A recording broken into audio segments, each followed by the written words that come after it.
माता पार्वती देवक देव महादेव से कहे छथिन, लोग सब बड़ आनंद दैये। अहाँ भांगक निशा में मातल रही छी। हम निहोरा करे छी शिव, ई सब छोड़ दियो।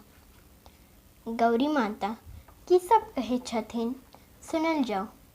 सुंदर सन भाव से सजली नचारी। जो नीक लागे तो हमारे यूट्यूब चैनल के सब्सक्राइब जरूर करब। चैनल के नाम है अविनाश झा। आओ सुनल जाओ।